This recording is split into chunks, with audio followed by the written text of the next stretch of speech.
잠시 후 행복한 아침에서는 무너진 건강을 되돌리는 건강 리모델링 준비되어 있습니다. 네, 오늘 건강 리모델링에서는요, 다양한 합병증으로 목숨까지 위협하는 이 질환에 대한 이야기 해보도록 하겠습니다. 저희는 광고 후에 돌아올게요.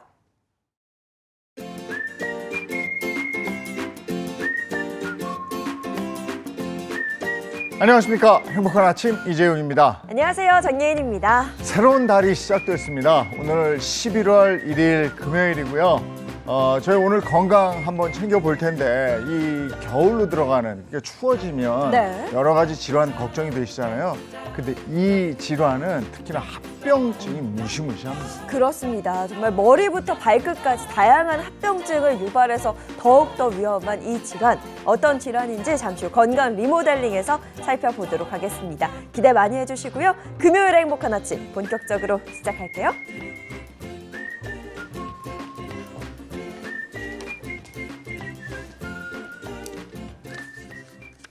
화제 이슈를 발빠르게 전해드리는 모닝 브리핑부터 시작하겠습니다. 조현정 시사평론가와 함께합니다. 어서 오세요. 네, 안녕하세요.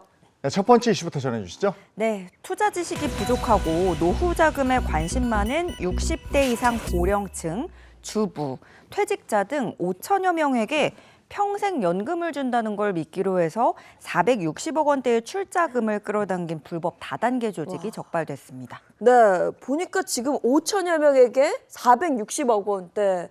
야, 이거 정말 뭐 피해자 수와 피해액이 상당한데요. 네, 그렇습니다. 어떤 수법으로 이런 사기를 벌인 거죠?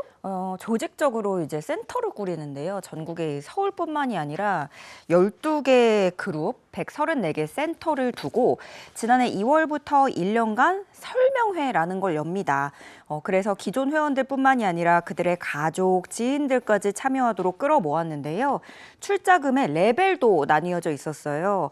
1레벨이 13만 원이고 가장 높은 레벨은 9레벨인데 2억 6천만 원이었습니다. 그러니까 출자금 얼마나 내느냐에 따라서 이제 뭐 배당금도 달라진다 이런 식인 건데 출자금 입금하면 입금한 금액에 따라서 2.6배로 적립해주고 또 평생 수당 지급하고 원금도 보장, 고수익 보장 이런 식으로 투자를 권유를 한 건데요. 매주 현금을 준다고 약속한 뒤에 마케팅 전산 시스템을 폐쇄해버려서 돈을 주지 않은 것으로 전해집니다. 미래에 대한 막연한 불안함 이런 걸 잡아서 고수익을 미끼로 또 대규모 사기 사건이 벌어진 건데 이거 철저하게 계획을 했다면서요? 네, 그러니까 이게 불특정 다수한테 이런 식으로 돈으로 받으면 유사수신 행위에 해당하는데요. 그렇기 때문에 좀 꼼수를 씁니다. 캐시 포인트를 구매하게 하고 그 캐시로 쇼핑몰 등에서 물건을 구입하도록 시키는 거예요. 그렇게 하면 이제 어떤 재화의 거래가 있는 것처럼 가장할 수 있는 거죠. 또 회원 본인의 하위 회원 가입 그리고 캐시 전환 실적에 따라서 수당을 주는데 이거 뭐 피라미드 방식인 거죠. 3단계 이상의 다단계 유사 조직 이용해서 불법적으로 금전 거래를 한 것으로 드러났습니다. 네, 뭐 사기 사건, 사기 범죄 그에 맞는 좀 합당한 처벌이 이루어져야 할 것 같습니다. 또 다른 사기 범죄 적발 소식도 있다고요? 네, 조직적으로 범죄 집단을 구성해서 고의 사고를 내고 보험금을 가로챈 일당 240명이 검찰에 넘겨졌습니다. 240명이나 이 범죄에 가담했다. 도대체 어떻게 된 일입니까? 요즘에 뭐 MZ 조폭이다, 그리고 이들이 사기를 치고 있다 이런 얘기 많이 나오고 있는데요. 범행을 주도한 조직폭력배 20대 A씨 등은 2018년 4월부터 올해 7월까지 약 6년 동안 380차례에 걸쳐서 보험금 32억 원을 부정수령한 혐의를 받고 있습니다. A씨 등 주범 10여 명이 모여서 보험 사기 위해서 중고 차량 4대 구입하고요. 운전자, 모집책, 수익금 관리자 등으로 자신들의 역할을 또 분담을 했어요. 주차된 차량이나 교통법규 위반하는 차를 특히 노려서 접근을 했고요. 또 SNS에다가 차에 앉아서 그냥 돈 벌 사람 모집한다 이런 식으로 해서 사람들 끌어모으고 나름의 어떤 체계도 갖췄던 것으로 파악이 됐습니다. 이들은 일정한 직업이 없이요. 유흥비, 도박 자금 쓰려고 범행을 공모한 것으로 드러났습니다. 이게 보험 사기잖아요. 네. 교통사고 가장해서. 오. 저도 얼마 전에 그런 적이 있었는데 뒤에서 이렇게 툭 했어요. 근데 이제 돈으로 네. 달라는 거예요. 그래서 돈 이렇게 보니까 액수가 좀 상당해서 그럼 네. 보험 처리하겠다고 오. 그랬더니 바로 들어 누워요. 병원 가 있어. 지금 가나요? 이렇게 살짝 툭 했는데. 오. 근데 요런 건요, 그 보험 조사하는 분들 있잖아요, 보험사에서. 네. 철저하게 해야 될 것 같아요. 이거, 이런 거 가려내는 것도 그러니까 이게 안 되니까 이런 사기 범죄가 계속 나오는 거고, 또 아까도 말씀하셨지만, 네. 이게 처벌이 약하니까 맞아요. 나와서 네. 또 하고 또 하고 여러 가지 문제가 복합적으로 있습니다. 자, 다음 이슈 전해주시죠. 네, 이 교육부가 의대생들의 휴학 승인을 대학 자율에 맡긴다고 발표하면서 지금 의과대학들의 휴학 승인이 이어지고 있습니다. 네, 관련 소식 자세히 좀 전해주시죠. 네, 서울대에 이어서 연세대와 연세대 미래캠퍼스, 고려대 등 4곳이 학생들의 휴학 신청을 승인했다고 전해지고 있고요. 대다수 의대들이 다음 달까지는 승인 처리 마칠 것으로 보여집니다. 일부 국립대는 이번 국회 교육위원회 국정감사에서 밝힌 대로 11월을 좀 학생들 복귀 마지노선으로 보고 11월까지는 기다려보겠다, 설득을 지속하겠다라는 방침인데요. 사실상 이거 2월부터 시작이 됐습니다. 지금까지 안 돌아온다는 거 11월이라고 크게 달라질 요인은 없는 상황이에요. 그래서 결국에는 다른 대학들의 휴학 승인도 불가피할 것으로 전망이 됩니다. 이제 이러니까 내년 의대 학사 운영이 또 이제 걱정이 되는 건데 네. 그 부분에 대해서도 관심이 높잖아요. 네, 이게 내년에 이제 올해 휴학한 학생들이 내년에 다시 복학을 한다라고 네. 가정을 했을 때 내년부터 증원 시작이란 말이에요. 네. 그러면은 더 많은 인원들이 한꺼번에 입학을 하게 되는 거고, 그럼 증원된 신입생까지 포함을 하면 기존의 2배가 넘는 7,500명가량이 함께 수업을 받게 되는 상황에 놓일 수 있는데요. 그렇게 되면 이거 제대로 된 의학 교육이 가능하겠냐라는 문제의 제기가 끊이지 않고 있습니다. 그리고 교육부는 그 의대 교육 정상화를 위해서 원래 지금 의대 교육 과정이 6년이잖아요. 예과 본과해서 6년인데 이걸 6개월에서 최대 1년까지는 단축을 시켜도 된다라고 결정을 했습니다. 근데 이게 의대 5년에 맞췄다, 6년에 맞췄다가 이거 뭐 정부에서는 일단 상황에 따라서 조율이 가능하게끔 열어둔 거라고 말은 하지만 교육 과정이 무슨 고무줄도 아니고 그런 비판이 나오고 있고요. 그래서 의료계와 교육계는 지금 6년 동안 미래 의사 교육하고 공부하는 것도 빡빡하고 빠듯한데 이거 우려하는 목소리 계속 나오고 있습니다. 의대생들도 그렇고 환자들은 볼모된 느낌이고 이거 네. 정말 아유 답답해서 말도 하기 싫습니다. 다음 이슈 전해주시죠. 네, 한 고등학교 교사가 제자인 고등학교 3학년 남학생과 불륜을 저질렀다는 주장이 제기돼 충격을 주고 있습니다. 네, 제자와 교사의 불륜입니다. 이게 대체 어떻게 된 일일까요? 예, 좀 등장인물을 소개를 해드려야 되는데요. 30대 남편 A씨입니다. 이 고등학교 교사인 아내 B씨와 9년 동안 열애를 한 뒤에 2020년에 결혼을 하고 둘 사이엔 2살 된 아들이 있습니다. A씨가 아내와 제자가 불륜 관계라고 주장하는 데에는 이유가 있는데요. 지난 1월에 아내가 숙박했던 호텔의 요청에서 CCTV 영상을 확인을 했는데 그 안에 아내 B씨와 고등학교 3학년인 제자 C군이 함께 있는 모습이 포착이 된 겁니다. 영상에는 두 사람이 끌어안고 입맞춤 등 스킨십을 하거나 호텔방에 들어가는 장면이 찍혀 있었고요. 3일 뒤에는 또 다른 호텔에 방문한 정황도 포착됐습니다. 심지어 아내는 호텔에서 이 C군 만날 때 2살 된 아들도 데리고 간 것으로 전해졌습니다. 아이까지 데려왔어요. 네, 그 현장에. 아내는 그러면 제자와의 불륜 관계를 인정했나요? 그 제자를 만난 것은 인정하지만 부끄러운 짓을 한 적은 없다라고 얘기를 하고 있는데요. 이 C군이 대입 수시 전형에서 떨어진 뒤에 B씨에게, 그러니까 교사죠, 교사에게 입맞춤을 해주면 잘할 수 있을 것 같다라고 농담을 했고 교사가 응원하는 마음에서 해준 것이다라고 설명을 했습니다. 아내의 불륜을 의심한 남편은 아내의 의상과 속옷에 남겨져 있던 체액 자국에 대한 유전자 검사를 의뢰했는데요. 그 아내의 DNA와 어떤 남성의 체액이 검출됐다라는 결과를 받게 됩니다. 그러니까 여기서 포기하지 않고 이 남편은 그 C군 부모님 집 주변에서 담배꽁초를 주워와요. 그렇게 해서 다시 검사를 의뢰했더니 담배꽁초가 그 DNA가 아내 속옷에 남아있던 남성과 일치하진 않지만 친자 관계는 성립한다는 결과가 나오게 됩니다. A씨는 결국에 미성년 제자와 성관계한 것에 대해서는 성적 아동학대로, 어린아들이 불륜 행위를 목격하게 했다는 것에 대해서는 정서적 아동학대로 아내를 경찰에 신고했고요. 아내는 현재 경찰에 넘겨진 상태입니다. 아이고 참. 예. 아유 바로 다음 소식 가죠. 네. 네. 요즘 김장철 앞두고 배추 가격이 너무 비싸서 올해 김장을 포기하는 이른바 김포족까지 속속 등장하고 있는데요. 최근에 온라인상에서 이런 심리를 이용한 김치 사기 피해가 속출하고 있다고 합니다. 아니 저희가 앞서도 그 사기 사건 전해드렸는데 이제는 뭐 김치로도 사기를 친다고요? 네, 최근에 온라인상에서 국내산 포기김치 10kg을 29,900원에 판매한다는 광고를 보고 김치를 구매했는데 김치는 배송되지 않고 업체와의 연락도 닿지 않고 있다는 글이 속속 올라오고 있습니다.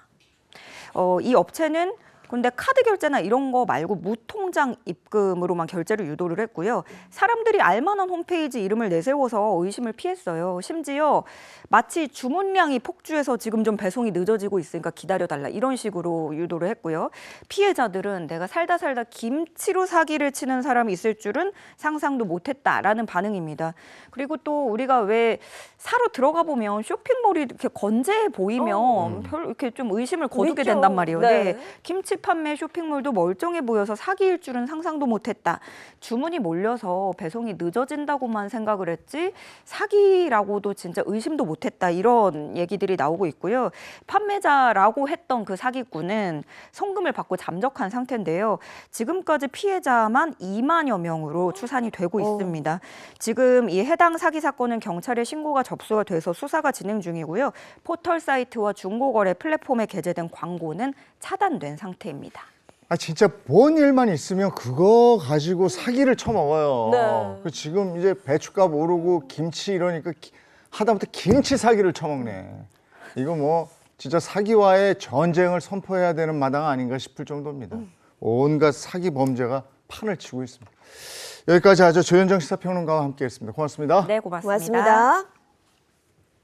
네, 이어서 오늘 날씨 확인해 보겠습니다. 마지연 기상캐스터 나와주세요. 네, 상암동에 나와 있습니다. 벌써 달력을 넘겨 11월의 첫날입니다. 현재 서울의 아침 기온 13.1도에서 출발하고 있고요. 오늘 전국 하늘빛이 다소 흐리겠습니다. 남쪽에는 이례적인 11월 폭우가 예상됩니다. 태풍 콩네이가 몰고 온 수증기 때문인데요. 제주에는 내일까지 최대 300mm가 넘는 물폭탄이 떨어질 전망입니다. 이번 비는 제주에 강하게 내리는 게 특징입니다. 벼락 돌풍과 함께 시간당 30mm 안팎 쏟아질 텐데요. 비 피해 없도록 대비를 철저히 해주시기 바랍니다. 네, 오늘은 낮 기온이 20도 아래에 머물며 선선하겠습니다. 서울의 낮 기온 19도로 어제보다 조금 낮겠고요. 비가 오는 남부는 대구 16도 등 기온이 크게 떨어지겠습니다. 이번 비는 내일 오후까지 이어집니다. 서울 등 중부는 주말 동안 완연한 가을날이 예상되고요. 이번 주말까지는 예년보다 온화한 날씨가 유지될 전망입니다. 다음 주 월요일에는 중부지방에 비가 한 차례 올 텐데요. 비와 함께 반짝 초겨울 추위가 찾아오겠습니다. 화요일에는 서울의 아침 기온이 무려 3도까지 급강하할 전망입니다. 지금까지 날씨 전해드렸습니다.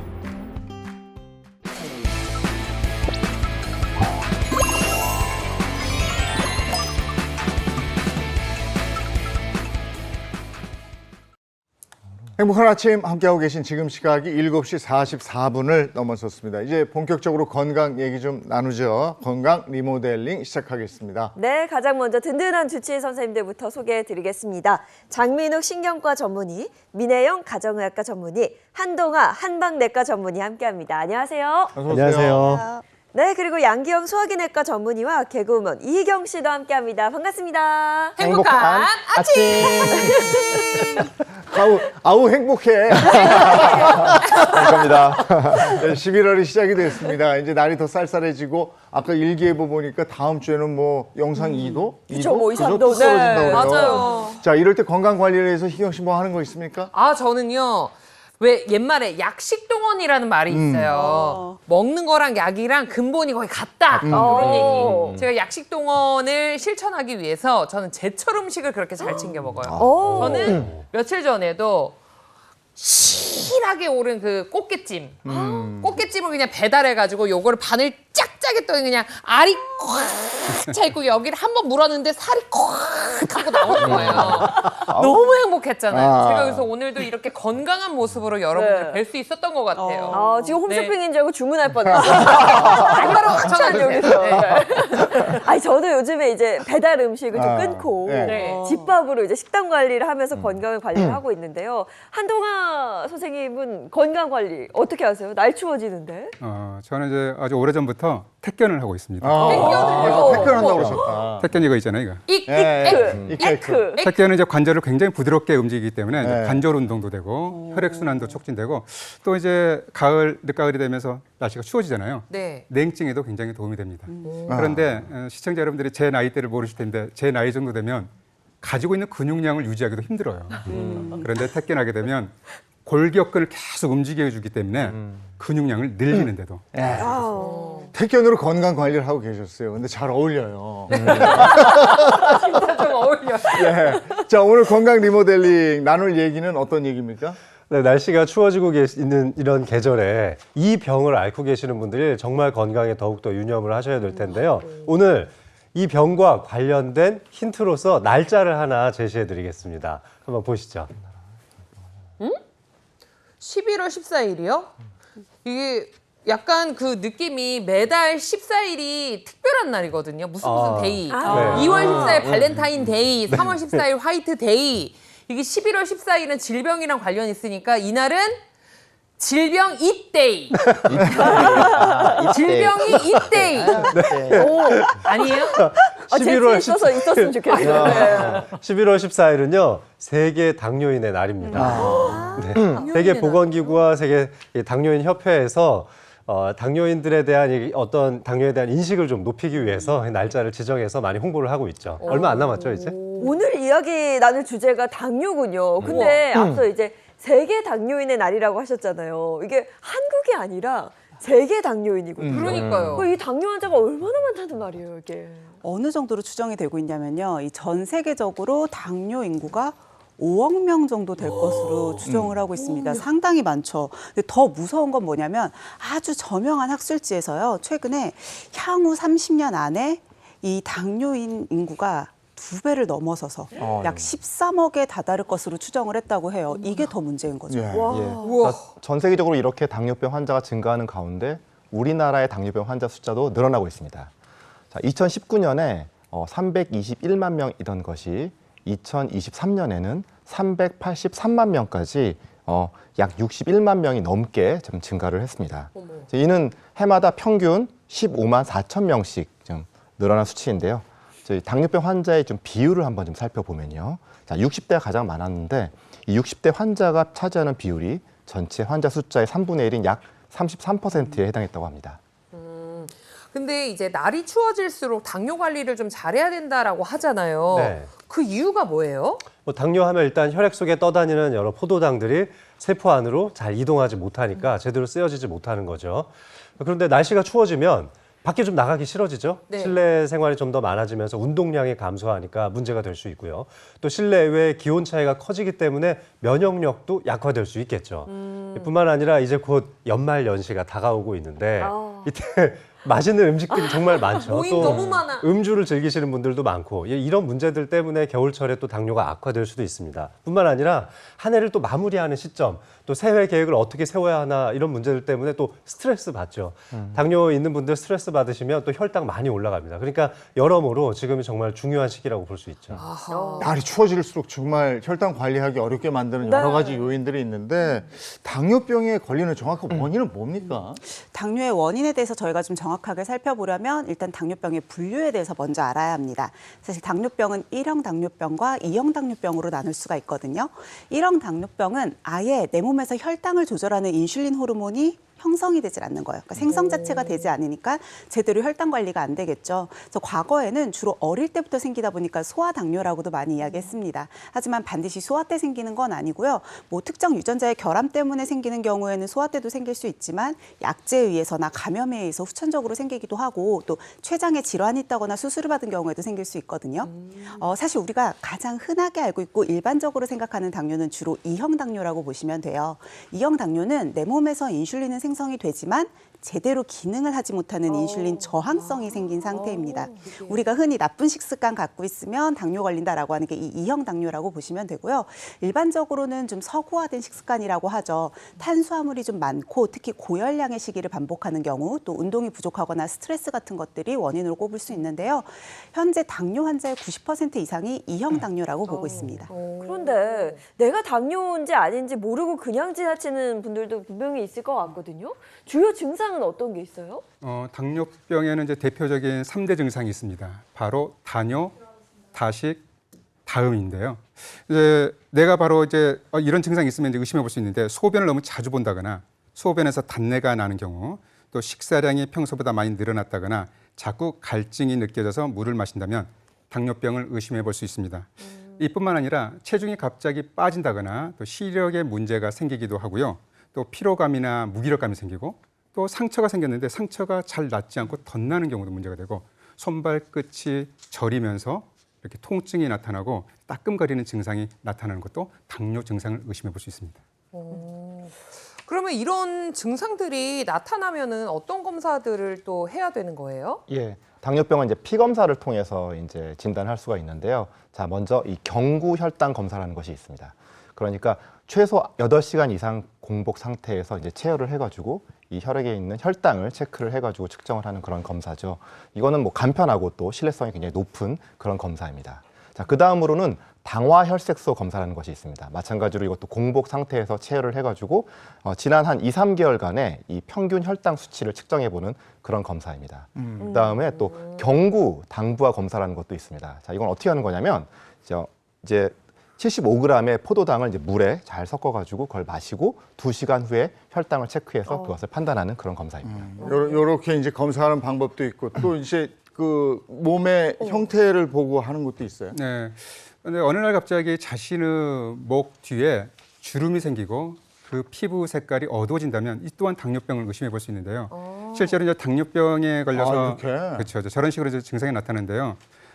혈당이 높아지게 되면 인슐린이 과다하게 분비되는데 인슐린이 과다하게 분비가 되면 각질과 피지가 늘어나면서 피부에 주름이 생기고 착색 현상이 나타나기도 합니다. 그래서 평소에 자신의 몸에 나타나는 증상을 잘 살펴볼 필요가 있겠습니다. 잘 봐야 되겠네요. 네. 그리고 아까 이제 검사 말씀하셨는데 그 검사마다 당뇨병을 진단하는 기준이 어떻게 돼요? 네, 있습니다. 그러니까 완전히 정상으로 분류하는 기준이 있고요.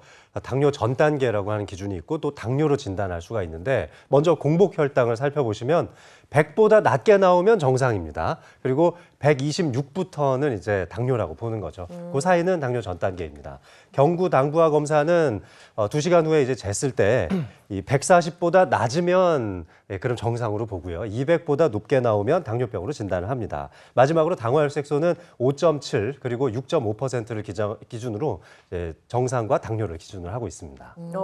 근데 이게 당뇨병 걸리기 전에 당뇨 전 단계라는 게 있더라고요.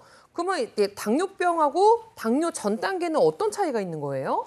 보통 우리가 질환을 나누면 기준 전으로 정상과 질환으로 나누잖아요. 근데 네. 당뇨는 얘기하신 대로 전 단계라는 게 있습니다. 말씀하신 대로 수치상으로 봤을 때는 정상보다는 높지만 당뇨병으로 진단하기는 전 단계라고 보시면 돼요. 왜 당뇨를 진단하는 기준이 여러 가지였잖아요. 그래서 당뇨 전 단계도 여기에 따라서 내당능 장애나 공복혈당 장애로 나눌 수가 있는데요. 내당능 장애라고 하는 건 식후에 혈당이 제대로 조절이 되지 않는 상태예요. 근데 이 식후 혈당이 정상보다는 높지만 당뇨보다는 낮은 수치일 때를 말하는 거죠. 공복혈당 장애도 말 그대로 공복혈당이 좀 높아 있는 상태를 이야기를 하고요. 사실 그렇게 생각할 수 있잖아요. 어쨌건 이건 당뇨가 아닌데 굳이 왜 이렇게 분류하지? 왜냐하면 이 사람들은 정확하게 질병에 걸린 건 아니지만 향후 1년 이내에 당뇨로 이완될 확률이 한 10에서 15% 정도가 되거든요. 그러니까 내가 당뇨 전 단계라고 하면 이때부터 철저하게 관리하셔야 합니다. 그런 게 있구나. 예, 전 세계적으로 이렇게 당뇨 환자들이 증가하고 있는데 특히 한국인이라고 하면 더욱더 이 당뇨병 관리에 주의를 기울이셔야 하는 그런 이유가 있습니다. 한국인이 특별히 더 신경 써야 된다고요? 그렇죠, 예. 우리 뭐 선택받은 것도 아니고 왜 그러야 되는 거예요? 이게 안 좋은 거예요? 맞아요. 별로 안 좋은 얘기죠. 네. 자, 태생적으로 이 한국인들이 서양인보다 이 당뇨에 굉장히 취약하기 때문인데요. 자, 그 이유가 뭔지 좀 살펴보면요. 자, 한국인과 이 서양인의 이 췌장 크기를 비교한 CT 사진을 제가 한번 준비를 해봤습니다. 자, 사진을 보시면 자, 췌장 우리가 잘 아시죠? 인슐린을 만들어내는 그런 장기잖아요. 네. 뭐 당뇨에 있어서 정말 중요한 그런 장기죠. 자, 그런데 자, 사진 보시면 한눈으로 봐도 이 한국인의 췌장 크기가 서양인에 이렇게 비해서 작아? 작은 게 보이시죠? 네. 진짜 딱 보기에도 훨씬 작네요. 그냥 뭐 한 절반 정도밖에 안 되는 것 같은데요? 억울하다. 아니, 그럼 생각해 보면은 왜 한국인이 서양인이 한국인에 비해서 왜 키도 크고 막 체구도 크고 막 코도 크고 뭐 다 크잖아요. 사실 그래서 이제 췌장까지 큰 건가요? 그렇죠. 보통 이제 그렇게 생각하기가 쉽죠. 뭐 네. 서양인들 크니까. 네. 그런데 사실은 저 두 사진을 보시면 같은 나이, 같은 성별, 그것도 같은 BMI를 가진 두 사람의 어머. CT 사진이에요. 어머머머. 예, 그러니까 반전이네요. 그렇죠. 그러니까 키하고 몸무게가 좀 비슷하더라도 이 췌장의 크기가 좀 달랐던 거죠. 자, 우리나라 사람들은 이 서양인들에 비해서 이 췌장의 크기가 약 12% 정도 작다고 합니다. 그러니까 이렇게 췌장의 크기가 또 작다 보니까 이 췌장에 나오는 그 인슐린의 분비량도 무려 서양인보다 36%나 낮다고 합니다. 적구나. 예. 이렇게 상대적으로 이 췌장의 크기가 또 서양인들이 이렇게 크다 보니까 서양인들 막 많이 먹는 빵, 막 이렇게 매일 먹어도 네. 뭐 췌장이 별로 부담을 주지 않아요. 그렇지만 우리 같은 한국 사람들은 이렇게 할 때 좀 주의를 해야 되죠. 그래서 뭐 밀가루라든지 정제 탄수화물이라든지 이런 거를 드실 때는 우리는 좀 더 이걸 주의를 좀 기울여야 되겠습니다. 췌장의 크기가 다르지만 그래도 그전에는 먹는 게 달랐기 때문에 네. 우리가 잘 견뎠는데 지금은 서양식을 많이 먹기 때문에 이 췌장이 다른 거에 비해서 감당을 너무, 못하는 그죠? 감당이 안 된다 뭐 어, 이런 그럴 것 같아. 거예요. 근데 저 한동화 원장님 그 당뇨병에 도움이 되는 혈자리 같은 게 있습니까? 네, 그 대표적인 혈자리가 이제 몇 군데 있는데요. 제가 한번 알려드려 볼까요? 먼저 손에 있는 혈자리입니다. 자신의 손을 이렇게 펴보면 네. 엄지 손가락 쪽 보면 이렇게 두툼한 부위가 있죠. 네. 여기. 이 부위가 어제 부위라는 데인데요. 어제. 그런데 딱 이 부위가 바로 어제혈입니다. 어제회. 어제. 어제혈. 어제 혈이면 오늘 혈은 어딘데? 그런데 어제혈. 그렇죠. 이 어제혈은 이렇게 모아봤을 때 네. 단단하고 아, 도톰해야 그러네. 정상입니다. 그렇죠. 여기가 만져봤을 때 맞아요. 오목 들어가면 근육량이 많이 떨어져 있다고 볼 수 있겠는데요. 오. 실제로 어제혈은 수태음 폐경이 이렇게 흐르는데 그 중간에 있는 혈자리로 이 자리를 지속적으로 자극을 해주면 입마름에도 좋고 갈증을 없애는 데 좋습니다. 그래서 지압을 할 때는 집에 지압봉이 있으시면 지압봉으로 이렇게 해주시고 지압봉이 없으시면 다들 볼펜 한 줄씩은 있잖아요. 네, 있죠. 여기 있죠. 볼펜 심지를 집어넣은 걸로 이렇게 해주셔야 되고 나는 볼펜도 없어요 그러면 손으로. 손가락, 네, 엄지손으로 그렇죠. 이렇게 네. 양손을 시원한데? 반복적으로 이렇게 해주시면 시원해. 됩니다. 아. 네. 알았어요. 신기하다. 어제혈 배웠고요. 네, 그 다음에 또 이제 강당혈이라고 있습니다. 강당혈. 어떤 뜻일까요? 강당혈. 강당. 뭔가 강당이 있어 보여요. 왜 그러셨어요? 그럼 강 오늘 간 오늘 주제가 뭐죠? 도대체 왜 그러세요? 뭐라도 한번 근처에 가보려고. 강당혈. 당을 내려준다. 강당혈의 위치는요. 자신의 팔뚝에 있는데 손목에서 자신의 팔꿈치 무늬가 있을 거 아니에요. 네. 쭉 이었을 때 3등분 해봐요. 손목 쪽에서 3분의 1 지점이 바로 강당혈. 여기쯤 되는. 여긴 강당. 오, 3분의 1 지점. 이 강당혈은요. 우리 이혜경 씨처럼 갑자기 밥이 땡긴다. 너무 땡겨요. 스트레스를 받거나 긴장도가 높아졌을 때 네. 과식을 하게 되는데 그 증상을 막아주는 아. 대표적인 혈자리입니다. 네. 그래서 과식을 막아주고 또 소화기 장애가 있을 때도 이 아, 강당혈을 그래요? 지속적으로 자극을 해주면 혈당 관리하는 데 도움이 됩니다. 이거 네. 중요하네. 그러면 여기를 아예 끈으로 묶고 다니면 안 돼요? 지속적으로 그냥 식욕이 안 땡기고 싶은데. 좋습니다. 그게 바로 씨앗요법이라는 건데요. 오, 이런 게 있어요? 겨자씨를 반창고에 붙여서 붙이는 거. 네, 딱 붙여주면 또 이제 그 상태에서도 겨자씨가 자극이 되잖아요. 가벼운 자극이 오늘 대단하신데요. 어머. 그래도 그냥 좋습니다. 한 말이었는데. 네네. 겨자씨도 해봐야 좋고 되겠다. 콩 있죠, 콩. 네. 콩을 반창고에 붙여서 닭에도 좋습니다. 아. 자, 다음에는 자, 배로 한번 내려가 보겠습니다. 배. 네. 아랫배에 보면요. 자신의 배꼽 있죠. 네. 네. 배꼽에다가 자신의 손가락을 이렇게 대면 4개 끝나는 부위 바로 이 지점. 여기가 배꼽입니다. 네. 아래로. 그렇죠. 그렇죠. 네. 아래쪽 이 지점이 바로 관혼혈입니다. 관혼혈. 이 관혼혈은 아랫배가 냉한 여성분들이 당뇨병을 앓고 있을 때 또 남성분들 중에서도 전립선 비대증을 앓고 있으면서 당뇨병을 앓고 있는 분들이 계신데 그럴 때 이 관혼혈을 지속적으로 자극을 해주면 또 역시 혈당 관리하는 데 많은 도움이 되겠습니다. 세 혈자리만 알면 되는 거예요. 네. 여기하고 어제혈, 여기하고 당당혈. 다 외웠네. 여기하고 그죠? 여기도 봐야 돼요. 네. 관원혈. 네. 자, 이렇게 해서 잘 관리를 하셔야 되는데 당뇨병은 그걸로 끝이 아니고 당뇨병에 일단 걸리고 나 합병증이 무시무시하잖아요. 맞아요. 사실 당뇨는 진짜 그 질환 자체보다도 합병증이 더 무서운 질환이라고들 하죠. 그래서 당뇨병에 걸린 환자분들이 보통은 혈관에 염증이 동반되면서 혈관과 관련된 여러 가지 무서운 합병증, 뭐 예를 들면 허혈성 뇌졸중이나 심근경색, 간암과 같은 아주 주요 합병증에 걸릴 확률이 높거든요. 그러면 이런 합병증으로 인한 사망률이 일반 사람들보다 얼마나 더 높을까요? 그래도 좀 넉넉 잡아서 한 20-30% 정도 높지 않을까요? 20-30%. 훨씬 더 높았습니다. 더 높아요? 네, 당뇨 합병증으로 간암이나 또는 심근경색, 또 허혈성 뇌질환, 뇌졸중으로 사망할 확률이 무려 55%나 더 높다는 연구 결과가 있었습니다. 예. 근데 정말 무서운 게 뭐냐면, 자, 이런 당뇨병으로 인한 이 심근경색은 증상이 없는 경우, 통증이 없는 경우도 꽤 많다는 겁니다. 그래서 이 당뇨병으로 인한 이 심근경색은 굉장히 예후가 굉장히 많이 나쁜데요. 자, 이 당뇨병으로 심근경색 후에 단기 사망률이 10에서 20%로 이 당뇨병이 없는 그런 정상인보다 1.2에서 2배가량 그 위험성이 높았다고 합니다. 그리고 또 이 당뇨병으로 인한 이 허혈성 뇌졸중, 이 뇌졸중 발생 위험도 1.8배에서 많게는 6배까지 높아졌다고 합니다. 네. 당뇨병 합병증으로 인해서 좀 고생할 확률 뭐 이 정도가 아니라요. 네. 사망 위험, 방금 말씀하신 것처럼 사망할 위험이 평균 55%나 높다. 이거 정말 엄청나게 높은 수치인데 그러면 당뇨병으로 인해 생길 수 있는 합병증 어떤 것들이 있나요? 합병증 종류가 정말 많죠. 그중에서도 당뇨 환자들에게 실명의 위험을 가져다 줄 수 있는 당뇨 망막병증이 또 다른 대표적인 합병증입니다. 이 당뇨 망막병증은 망막 안쪽에 있는 굉장히 작은 혈관들이 지속적으로 고혈당에 의해서 영향을 받으면서 망가지는 건데요. 이때 이제 혈관이 손상되면서 혈액이 새 나오기도 하고 부종이 발생하기도 합니다. 이렇게 이제 구조적인 이 영구적인 변화가 일어나게 되는데 쉽게 말씀드리면 눈 속 망막에 있는 혈관이 녹슬고 터져서 이제 결국 시력을 상실하게 되는 거죠. 아이고. 그래서 최종적으로는 실명도 할 수 있는 그런 아주 심각한 합병증입니다. 실제로 이제 당뇨병을 앓고 있는 환자분들을 보면 이 당뇨 망막병증을 앓고 있는 분들이 꽤 많은데요. 네. 당뇨병 환자 중에 36.1%가 바로 당뇨 망막병증을 앓고 있습니다. 그런데 이제 만성화될수록 더 문제가 되는데요.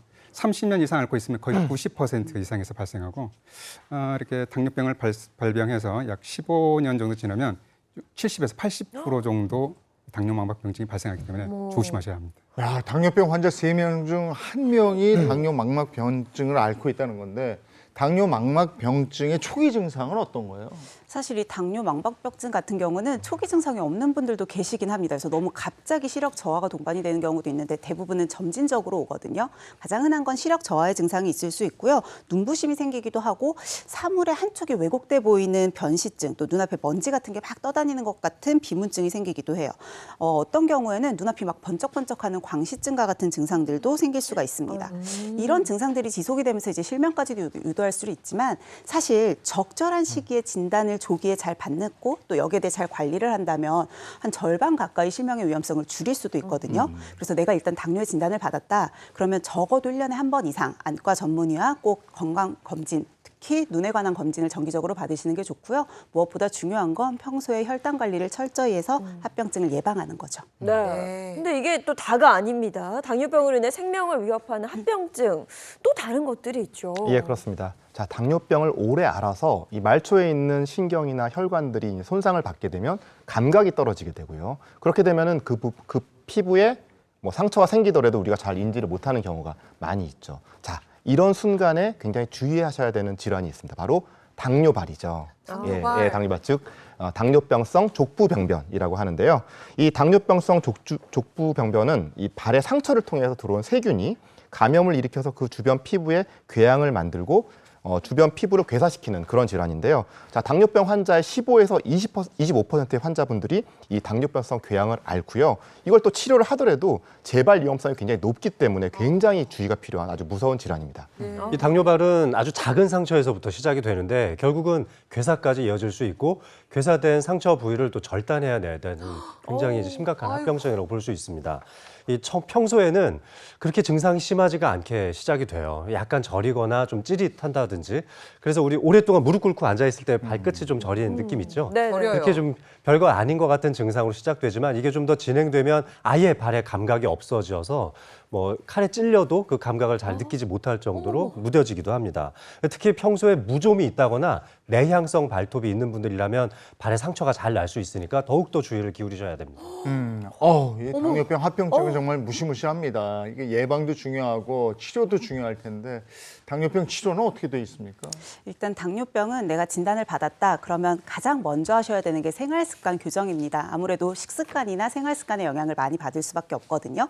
당뇨병이 호르몬과 관련이 돼 있어요. 그래서 일단 나의 식습관과 운동 습관을 규칙적으로 하시는 게 좋습니다. 정해진 시간에 늘 운동과 또 식사를 같이 병행을 하시는 게 좋겠죠.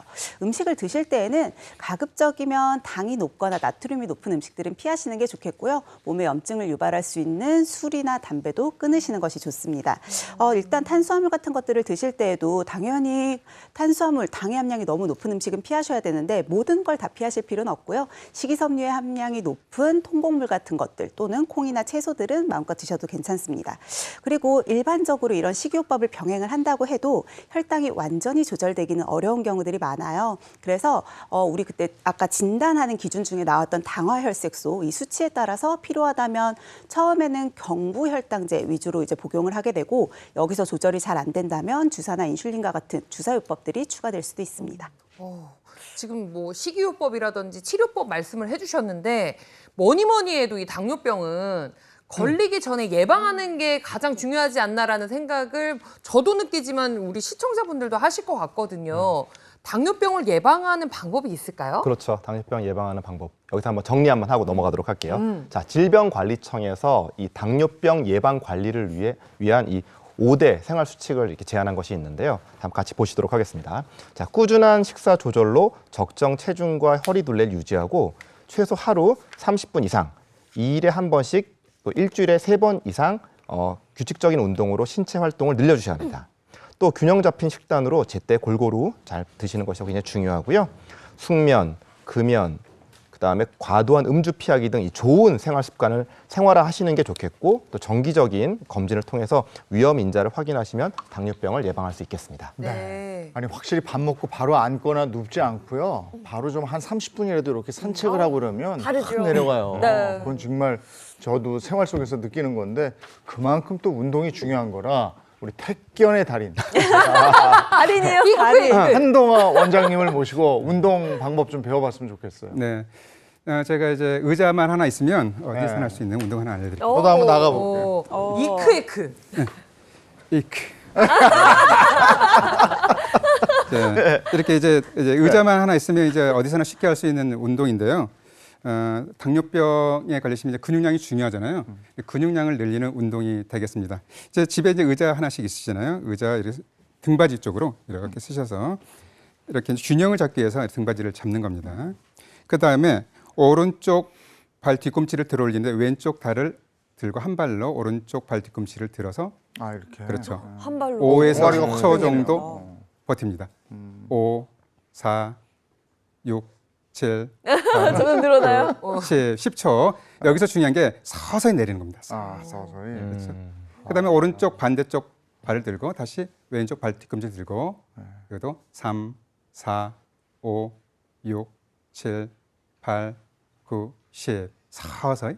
아 이게 종아리 운동이에요? 종아리가 그렇죠, 땡겨요? 약간 그렇죠. 바들바들 떨릴 것 같아요. 자, 떨리죠, 이 운동을 반복적으로 10회에서 15회 정도 어. 반복을 합니다.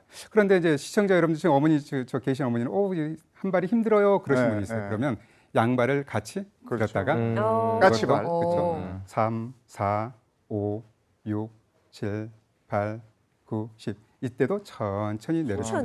천천히 내리는 게 그렇죠. 중요하군요. 예. 그렇게 되면 방금 말씀하셨듯이 이 운동은 종아리에 집중되기 때문에 네. 종아리의 근육을 늘려주면서 또 이렇게 하다 보면 종아리만 운동되는 게 아니라 허벅지나 엉덩이 근육도 활성화됩니다. 그래서 당뇨병 환자들은 근력을 늘려주는 좋은 운동이 되겠습니다. 그러네요. 네. 종아리 쫙 당겼고 그 다음에는 그렇죠. 또 한 가지 운동이 있는데요. 이 운동은 그냥 이렇게 무릎 구부리기 운동이라고 보시면 되겠는데요. 이 상태에서도 의자가 있죠. 의자를 잡고 무릎을 구부리는데 무릎 안쪽에 보면 앞쪽에 보면 슬개골이라고 있어요. 슬개골. 종지뼈가 하나 있죠. 네네. 이 종지뼈를 기준해서 자, 어깨 넓이로 발을 벌리고 이렇게 앉습니다. 그러면 아, 이거 스쿼트. 자신의 종지뼈가 엄지발가락을 가릴 때까지 앉는 거죠. 스쿼트 자세처럼 할 필요 없고요. 네. 그냥 이런 편하게. 식으로 편하게 앉았다가 일어났다를 반복합니다. 약간의 스쿼트하고는 그렇죠. 차이가 살짝 그러니까 이제 있네요. 60대, 70대 어머니들한테 스쿼트 하라고 그러면 못 하세요. 아, 못 그렇죠. 하셔요. 네. 근데 이렇게 앉았다 일어났다 하다 보면 어느 순간에 다리가 이렇게 땡땡하게 이거 생겨요. 허벅지에 감이 그렇죠. 오는데요. 그러면 1분 정도 풀어주시고 오. 다시 한번 좀 다리가 풀리면 다시 한번 반복합니다. 뭐 스쿼트 자세처럼 엉덩이를 빼고 뭐 이럴 필요 없이 그렇죠. 그냥 잡고 그런데 지금 저 어머니는 너무 쉽다. 그거 운동이 돼. 그러면 어머니는 지금 한 발을 드세요. 선생님 그거 어머니가 지금 보여요? 어디 어머니가 보여? 어머니 안녕하세요. 우리 엄마는 힘들다는데요 지금. 그러니까 잘 되시는 분들은 한 발. 아 이렇게. 한 발로 자신의 무릎이 엄지발가락을 가릴 때까지 또 반복적으로 반대로. 오. 그런데 저 어머니는 또 그래. 나는 둘 다 힘들어 이놈아 왔다 그러면 네. 살짝만 살짝. 무릎이 가리지 않아도 가리지 않아도 살짝. 살짝만 까딱까딱. 이것도 종아리와 엉덩이, 허벅지 근육을 강화시켜서 당뇨 관리하는데 많은 도움이 되겠습니다. 이 의자는 균형 잡으려고. 그렇죠. 그렇지. 아무리 자신 있어도 항상 잡고 하시는 게 좋겠습니다. 위험하니까. 네. 오. 알겠습니다. 고맙습니다. 발표했습니다. 이제 곧 날이 추워질 거거든요. 그러니까요. 가을 다 또 지났습니다. 이제 날 추워서 야외에서 운동하기 힘들다 하시는 분들은 집안에서 이렇게 가볍게 해보시면 좋을 것 같고요. 근데 또 운동만큼 당뇨에서 가장 중요한 게 식단입니다. 뭘 먹느냐, 뭘 섭취하느냐가 중요한데 당뇨 완화에 도움이 되는 음식 어떤 게 있을까요, 민 선생님? 주로 컬러푸드 계열들을 좀 많이 추천을 드리는데요. 시금치 같은 녹황색 채소도 좋고요. 블루베리 같이 주로 자주색이나 보라색을 띠는 음식들에는 안토시아닌 성분이 풍부해서 이런 성분들 역시 도움이 될 수 있습니다. 또 우리가 올리브 오일이나 아니면 아몬드와 같은 견과류를 많이 먹으면 불포화 지방산의 함량이 높기 때문에 역시 도움이 될 수 있거든요. 이외에도 귀리나 여주, 더덕과 같은 음식들이 혈당 강화에 도움이 되는 것으로 유명하죠. 이런 식품들도 잘 이용해 보시면 좋을 것 같습니다. 예, 알겠습니다. 이번에 희경 씨가 준비한 Q&A 준비돼 있죠? 네, 맞습니다. 오늘도 희경이가 여러분 대신 물어봐 드려요. 네, 오늘도 세 가지 한번 물어보아 드리려고 합니다. 첫 번째 질문이 뭐냐면요. 당뇨에 걸리시는 분들 보면 왜 케이크, 사탕, 초콜릿 이런 걸 많이 드셔서 당뇨에 걸렸다라고 뭐 생각하시는 분들이 많더라고요. 실제로 단 음식을 많이 먹으면 당뇨에 걸리나요? 많이 먹으면 걸릴 수 있죠. 굉장히 과도하게 먹으면 그럴 수 있지만 그래도 단 음식을 먹은 것 그 자체로 당뇨가 유발되는 것보다는 이런 단 음식들이 열량이 굉장히 높잖아요. 이 고칼로리 음식 때문에 사실 비만이 발생할 수 있다는 것. 그래서 비만의 영향을 받는 것이 훨씬 더 그 비중적으로 높게 차지합니다. 실제로 제2형 당뇨병을 앓고 계시는 환자분들의 약 80%가 비만이라고 하고요. 그리고 이 고도 비만을 가지고 계신 분들은 정상 체중을 가진 분들에 비해서 당뇨병 이환 가능성이 80배나 높습니다. 80배나요? 네. 고도비만 환자가 당뇨병 발생 위험, 환자가 가진 어머. 80배. 야, 이거 정말 충격적입니다. 그럼 희경 씨 다음 질문은요?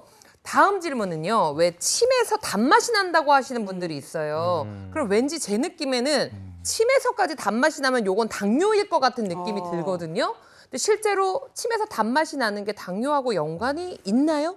입에서 단내 난다고들 하시는데 침에서 단맛이 나는 게요. 당뇨의 신호일 수 있습니다.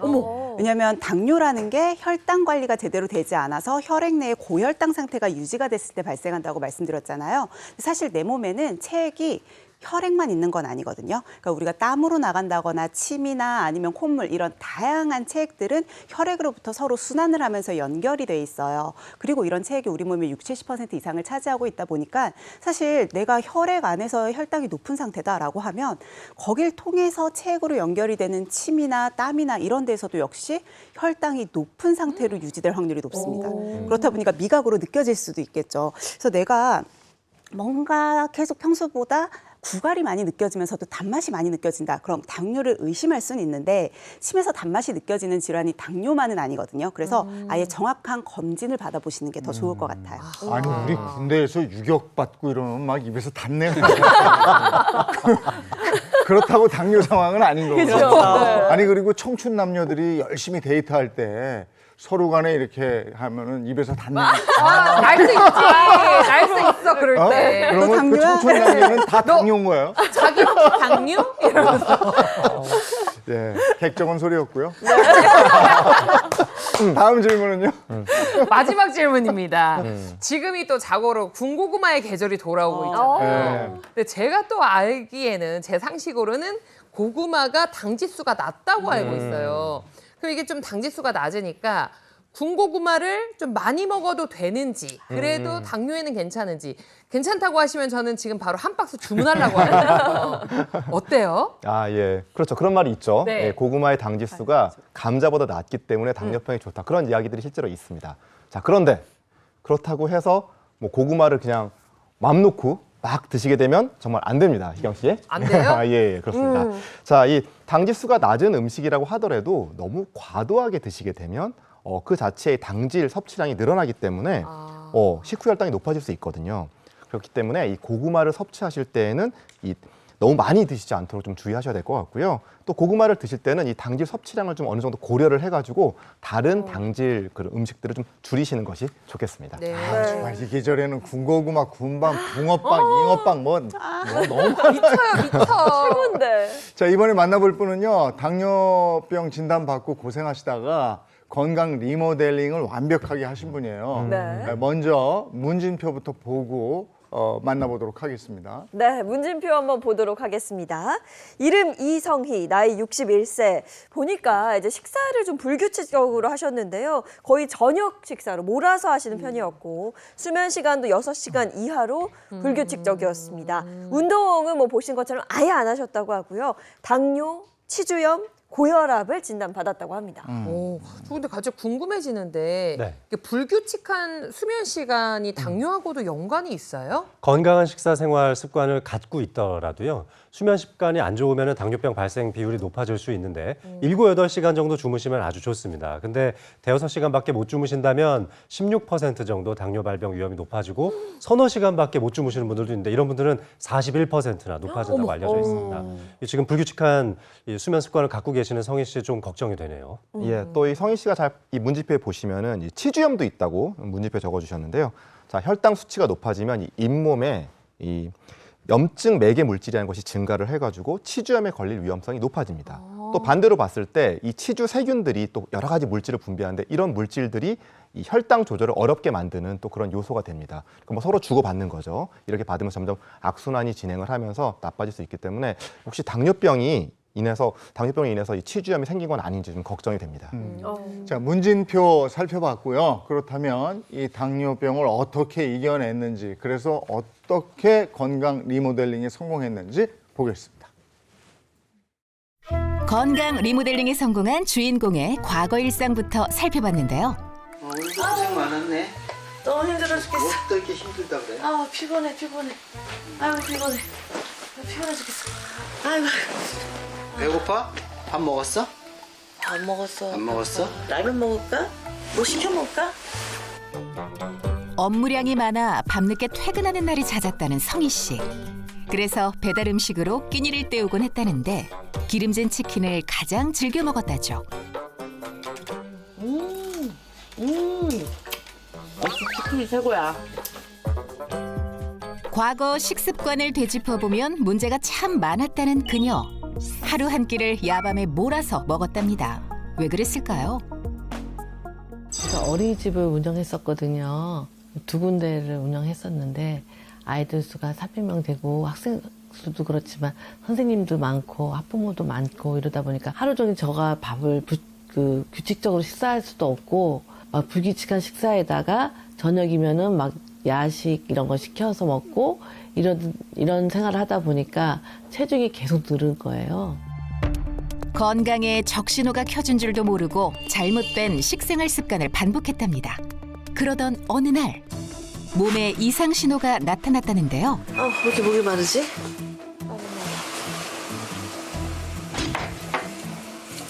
아, 자꾸 목이 마른 것도 그 당뇨병의 대표 증상 중 하나라고 들었거든요. 맞아요. 근데 저렇게 이제 물을 드셨는데도 불구하고 내가 계속 목이 마르다. 그때는 아무래도 잘 가시지 않는다는 거잖아요. 물을 마셔도 물적인 걸 좀 갈증이 계속 의심해 보셔야 나니까 또 돼요. 마시고 또 마시고 하루 종일 물 마시고 그러다 보니까 화장실 자주 가고 계속 그게 반복이었죠. 물을 아무리 마셔도 갈증이 해소되지 않았지만 그저 살이 쪄서 생긴 증상이라 생각했다는 성희 씨. 다만 갈증이 힘들었던 이유는 1시간에 2~3번, 하루에 10번 이상 소변을 보러 화장실에 가야 했기 때문. 업무에도 지장을 줄 정도였다죠. 그러다 남편의 권유로 건강검진을 했다는데 결과는 어땠을까요? 좀 스트레스를 많이 받았나 봐요. 너무 힘들고 어지럽고 막 기운 빠지고 검사를 했더니 당화 혈색소가 11.7이 나온 거예요. 그런데다가 공복 혈당이 300, 400이 넘었어요. 이제부터는 이제 인슐린 주사 맞아야 된다. 그래서 굉장히 충격이었죠. 건강 하나는 자신했던 터라 당뇨병을 진단받을 줄은 꿈에도 몰랐다는 그녀. 당뇨 합병증으로 치아 건강까지 무너졌답니다. 그 당시엔 음식을 제대로 씹을 수 없을 정도로 힘들었다는데요. 몸이 너무 피곤하고 잇몸이 다 내려앉아가지고 이도 더 7개나 빠졌어요. 임플란트 시술 후 정신이 번쩍 들었다는 성희 씨. 어린이집도 접고 나빴던 식생활 습관을 개선. 지금은 건강 리모델링에 성공했다는데. 여보, 혈당 재야지. 아, 했다. 혈당 재야지. 요동치는 혈당을 어떻게 잡았을지 그녀의 현재 일상을 지켜보시죠. 일어나자마자 공복 혈당을 잰다는데요. 보통 공복 혈당 100 정도에서 120 사이? 100 정도면 괜찮은 거예요. 2년째 정상 수치를 유지 중. 이어서 남편도 측정해 보는데요. 아내보다 수치가 높다? 원래 우리 남편이 저보다 당뇨가 먼저 됐어요. 인슐린을 거의 10년 맞았으니까. 반면 성희 씨는 열심히 관리해 인슐린 주사도 1년밖에 맞지 않았을 정도로 빨리 건강을 되찾았다죠. 아침을 챙겨 먹지 않고 막 불규칙했잖아요. 그래서 지금은 아침을 꼭 챙겨 먹어요. 간단하게라도. 아침은 허기를 달래줄 정도로만 먹고 나머지 2끼는 되도록 채소 위주의 저염식을 먹는 등 야식을 과감히 끊었답니다. 그런데 가끔 남편이 달콤한 유혹을 한다죠. 여기 가봐 이거. 이 삼겹살 내가 사온 거 있는데. 안 되지. 아침부터 무슨 삼겹살을 먹어. 식단을 중요하게 여기는 아내와 달리 한 끼 정도는 예전처럼 먹고 싶은 대로 먹고 싶다는 남편. 제가 그래도 오래전부터 뭐 당뇨병을 알고 있었지만 그래가지고 관리가 좀 잘 되고 있는 것 같아서 한번 내일 어저께 저녁도 만약 못 먹고 그래서 한번 대표 삼겹살 한번 굽자 그랬는데 그걸 많이 또 거부하네요. 서운해하는 남편을 위해 점심때 먹으려 했던 잡곡밥과 단백질이 풍부한 연어를 구워내 건강한 아침상을 차려보는 성희 씨. 하면 됐지 여보. 대표 삼겹살은 오바야. 잘 먹겠습니다. 네. 혈당 지수가 높은 음식이 갑자기 몸에 들어오면 혈당이 급격하게 올라가다 보니 아침은 가볍게 먹는 게 좋다네요. 또 아침을 거르는 것도 혈당 상승의 요인. 꼭 챙겨 먹어야겠죠? 한편 부부가 건강을 지키기 위해 매일 먹는 게 있다는데 이게 뭐죠? 이거 흑염소 진액인데 이게 혈액순환에 좋고 혈당 조절에도 도움이 된다고 해서 챙겨 먹고 있어요. 흑염소 진액을 꾸준히 마시며 혈당을 관리하고 있다는 것. 이처럼 식생활 습관을 올바르게 개선한 결과 건강 리모델링에 성공한 성희 씨. 운동도 매일 빠짐없이 한다는데요. 앉아봐봐 여기. 그런데 공원에 도착하자마자 의자에 앉는다? 하나, 둘, 셋, 넷, 5. 혈당 건강에 도움이 되는 허벅지 근력 강화 운동으로 먼저 몸을 푼다는 부부. 발끝을 몸쪽으로 당겨주면 오케이. 그런 다음 걷는다는데 당뇨병 진단 후 지금까지 12kg을 감량했다는 성희 씨. 매일 얼마나 걸었을까요? 예, 저희가 지금 요걸로 기준으로 해서 만보 걷기를 매일 하고 있어요. 요게 지금 현재는 지금 한 3,300분, 3,300그러니까 하여튼 한 3분의 1 정도 한 거죠. 눈이 오나 비가 오나 함께 걷는다는 부부. 당뇨 합병증을 예방하기 위해 건강 관리를 게을리할 수 없다죠. 운동 뒤에 또 흑염소를 먹어야지. 얼마 전 건강을 챙겨야 하는 이유가 또 생겼다고요. 큰딸이 아들을 낳았어요. 그래서 그 아들을 보니까 너무 신기하고 또 내 자식인 것보다 또 손주가 더 이쁜 거예요. 열심히 운동해서 더욱더 행복하게 살겠습니다. 파이팅! 발병하면 평생 관리해야 하는 당뇨. 미리 예방해서 밝고 활기찬 인생을 즐기길 바랍니다. 네, 당뇨병을 진단받았지만 꾸준히 저렇게 관리를 잘하고 계셨네요. 네, 근데 영상을 보니까 성희 씨보다 성희 씨 남편분이 당뇨를 먼저 겪으셨거든요. 근데 부부 사이 이렇게 건강도 영향을 미치나요? 실제로 부부가 닮는다는 말이 있잖아요. 네. 이게 오랜 시간을 함께 하다 보면 어쩔 수 없이 자기도 모르게 말투도 닮고 맞아요. 식성이나 취향 맞아요. 같은 것도 좀 네. 닮게 되는 것 같아요. 그런데 닮으면 안 되는 혈당까지도 닮는다는 연구 결과가 있거든요. 캐나다의 한 연구팀에서 꽤 큰 대규모의 연구였습니다. 논문 6편을 분석을 해서 부부 7만 5천 쌍을 조사를 해본 거예요. 근데 배우자 중에 한 명이 당뇨에 걸리면 나머지 배우자도 당뇨에 걸릴 확률이 무려 26%나 더 높았다고 합니다. 그런 건 아니, 안 닮아도 되는데. 부부는 아무래도 같이 다니는 시간이, 같이 있는 시간이 많으니까 네. 여러 가지로 닮을 수밖에 없어요. 네. 그래서 나이 들어서 따로 다니시나 봐. 건강 때문에. 어쨌든 그 잘 관리하셔서 정상 수치를 유지 중이네요. 네, 근데 지금 앞서 영상 봤던 성희 씨 같은 경우에는 함께 다니면서 건강 관리도 너무 잘하셨어요. 운동도 열심히 하시고 건강식도 잘 챙겨 드셨는데요. 주인공이 당뇨병 진단 받은 이후에 이 건강 리모델링에 도움을 받은 것 중에 하나가 바로 이 흑염소 진액이라고 합니다. 네, 이 흑염소가요. 검은 보약이라고 불릴 만큼 체력 증진과 원기 회복에 도움이 된다고 잘 알려져 있는데요. 일단 혈액순환 개선에 도움을 주고 성인병을 예방하는 데도 도움이 될 수가 있고요. 또 세포의 노화를 방지하는 효과도 있고 필수 지방산의 함유로 두뇌 발달에도 도움을 준다고 알려져 있습니다. 흑염소의 기록은 역사적으로 굉장히 오래됐는데요. 바로 고려 시대까지 올라갑니다. 각종 한의사에도 이제 흑염소 효능이 기록되어 있는데요. 조선시대 의학서인 동의보 가면은 기운을 끌어올려주고 마음을 편안하게 하면서 치아나 뼈, 장을 따뜻하게 하고 병을 나은 후에 기운을 보충하는 데 아주 좋은 식품이다라고 기록되어 있고요. 또 저 본초 과목에는 온양을 보하고 허약을 낫게 하면서 또 우리 몸의 위장의 작용을 보충한다. 보호한다라고 되어 있습니다. 그리고 아주 오래된 의서 중에 하나의 명의별록이 있는데요. 명의별록에는 흑염소는 기운이 따뜻한 재료로서 혈액을 따뜻하게 해서 양기를 보충한다라고 되어 있습니다. 조선시대 이제 왕들을 보면 많은 보양식들을 먹었는데요. 공통적으로 검은색들이 많았습니다. 그래서 이제 오래 산 왕 중에 숙종이 계신데 숙종은 흑염소에다가 오골계, 그다음에 흑우, 검은 깨, 검정 콩을 섞어서 흑색탕을 만들어 복용하셨다는 그렇게 전해지고 있습니다. 왕의 보양식이었네요. 네. 근데 뭐 흑염소가 보양식으로 유명하다는 건 저도 알고 있었는데 이게 당뇨 증상을 완화하는 데도 도움을 준다는 거예요? 네, 이 흑염소 진액 속에 들어있는 아라키돈산 성분이 당뇨 완화에 도움이 될 수 있습니다. 특히 모유에 많이 들어있는 필수 지방산으로 알려져 있는데요. 이것이 인슐린에 대한 민감성을 개선할 수 있기 때문에 이제 당뇨에 도움이 된다고 알려져 있죠. 그런데 아라키돈산은 체내에서 합성이 잘 안 되기 때문에 외부에서부터 섭취를 해주시는 것이 필수적입니다. 우리가 이제 흔히 고기들 많이 먹잖아요. 근데 네. 아라키돈산의 함량을 좀 살펴보면 소고기 기준으로는 이제 100g에 약 0.7mg 들어있는데 돼지고기에는 1.3mg 들어있고요.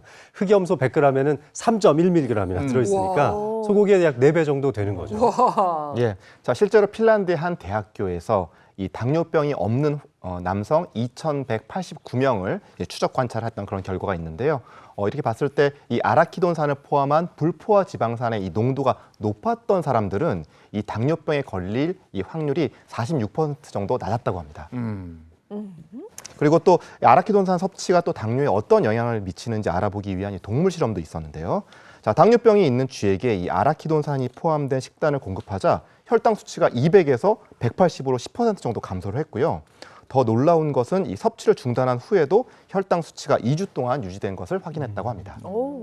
이제 한의학에서 보면 이제 흑염소는요, 기온이 따뜻하거나 뜨거운 약재로 분류되어 있는데요. 그래서 평소에 몸이 차거나 기력이 떨어지신 분들이 이제 섭취를 하시게 되면 양기와 기력을 보충하는 좋은 단백질 식품이 되겠습니다.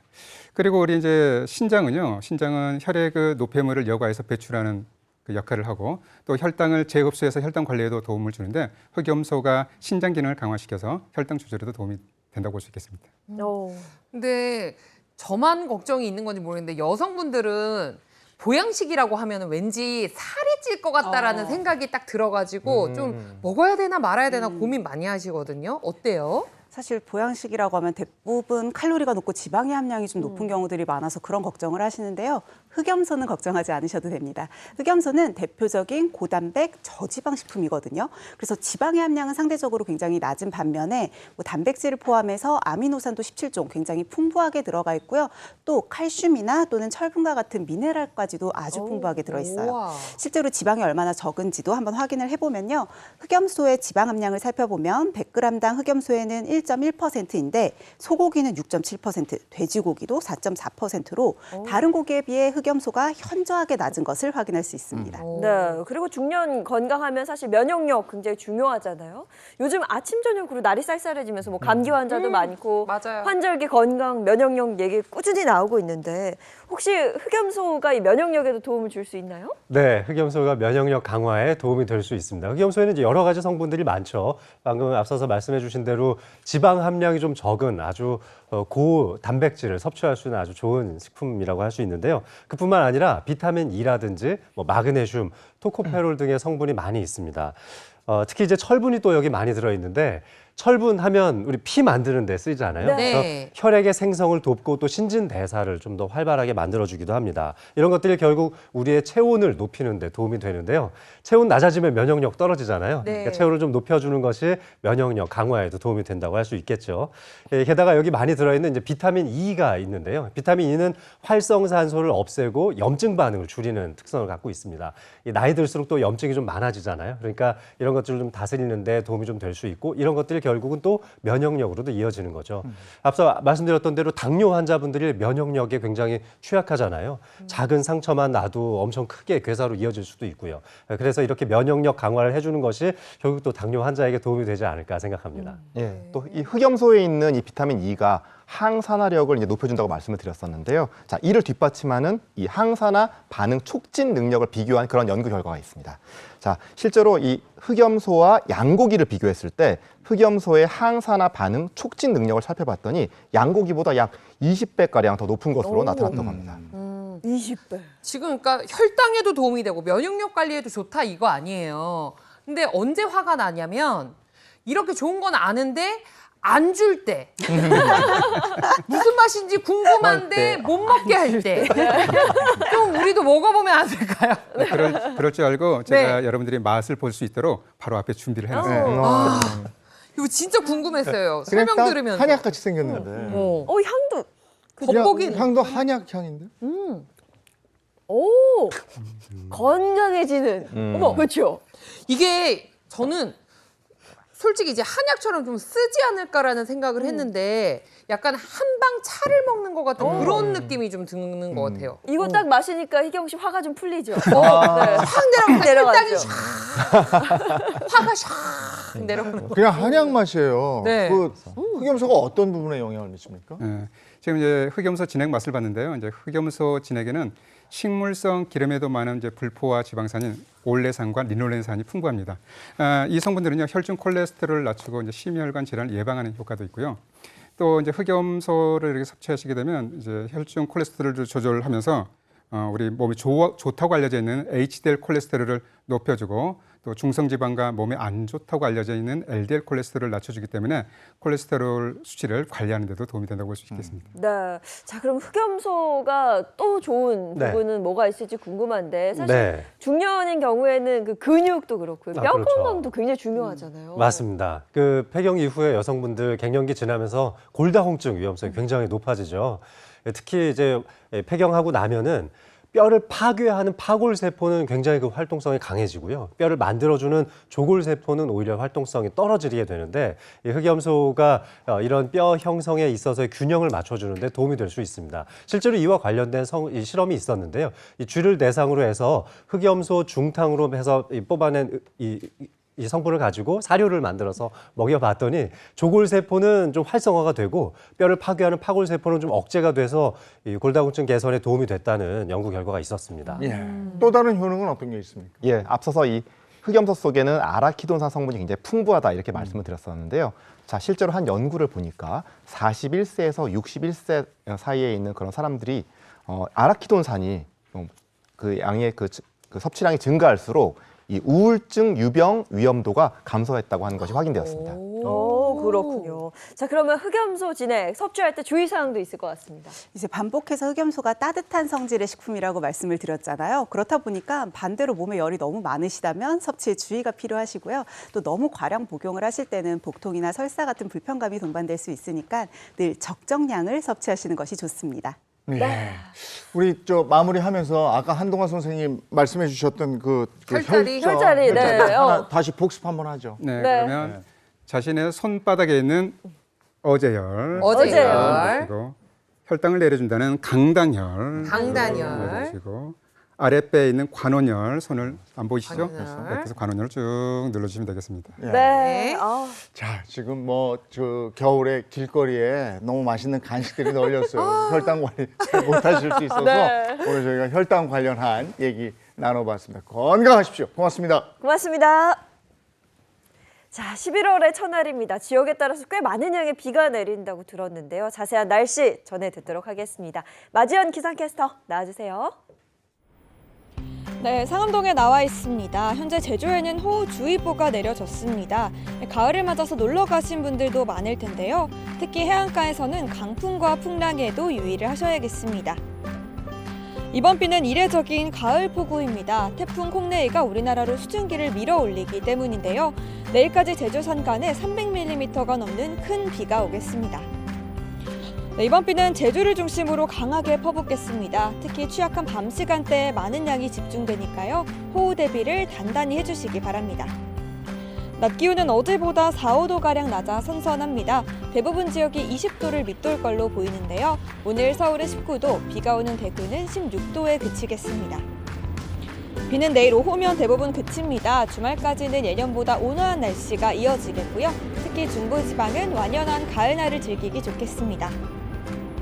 월요일 낮부터 찬바람이 불며 기온이 큰 폭으로 떨어집니다. 화요일 아침에는 서울이 3도로 오늘과 비교하면 10도나 낮은 건데요. 갑작스러운 추위에 건강 상하지 않도록 각별히 유의해야겠습니다. 지금까지 날씨였습니다.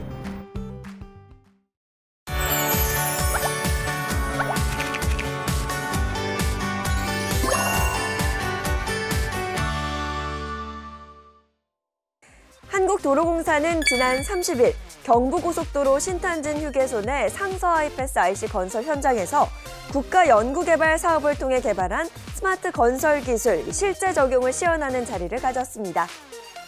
이날 종합시연에서는 측량, 토공의 무인 자동화, 스마트 안전관리 등 건설 현장을 변화시킬 다양한 첨단 기술들을 소개했는데요. 일반 기술로 할 경우에 시간이 상당히 오래 걸리는 건설 사업을 이런 스마트 기술을 이용을 해서 효과적으로 단축할 수 있는 기회가 마련이 됐고 이 사업도 다음 달에 마무리를 하고 조만간 개통할 예정입니다. 또한 스마트 건설을 실용화하기 위한 계획도 전했습니다. 저희는 내년에 철도, 주택, 공항 등 다양한 SOC 전반으로 스마트 건설이 확산되도록 하기 위해서 저희가 이 계획의 실용화 계획과 또 실용화를 하기 위한 법 제도 개선 등을 내년부터 적극적으로 추진할 계획입니다. 다음 소식입니다. 산업통상자원부가 개최한 신한울 1, 2호기 종합준공 및 3, 4호기 착공 행사가 지난 30일 경북 울진 곳 한국수력원자력 하늘원자력본부에서 열렸습니다. 이날 행사에서는 윤석열 대통령과 산업통상자원부 장관, 한국수력원자력 사장 등이 참석했는데요. 저희 신한울 2호기는 2024년 금년 4월 5일 날 금요일 날 100% 출력운전, 상업운전에 들어갔고요. 지금 현재 1480메가와트 정도 전력을 생산하고 있습니다. 이 생산량은 2022년 기준으로 경상북도 전력 생산량의 약 47% 정도 차지하고 있고요. 신한울 1, 2호기 종합준공은 전력 수요 급증에 대응할 안정적인 전력원 확보라는 의의를 가지고 있습니다. 정부는 원전 생태계 회복을 위한 일감 공급을 지속 확대하겠다는 방침입니다. 오늘 11월의 첫날이고 네. 이러면 이제 늦가을의 정치 뭐 이쯤 되는 거잖아요. 네, 근데 또 예보에 따르면 뭐 다음 주 화요일에 기온이 뭐 추워진다고. 10도 이상 뚝 떨어진다고 하니까 이것도 걱정입니다. 11월의 첫날 힘내시고요. 저희는 다음 주 월요일 아침 7시 30분에 돌아올게요. 행복한 아침, 행복한 하루, 그리고 행복한 주말 보내십시오. 고맙습니다. 고맙습니다. 즐겨봐 너의 세상 플레이 더 넥스트 채널 A.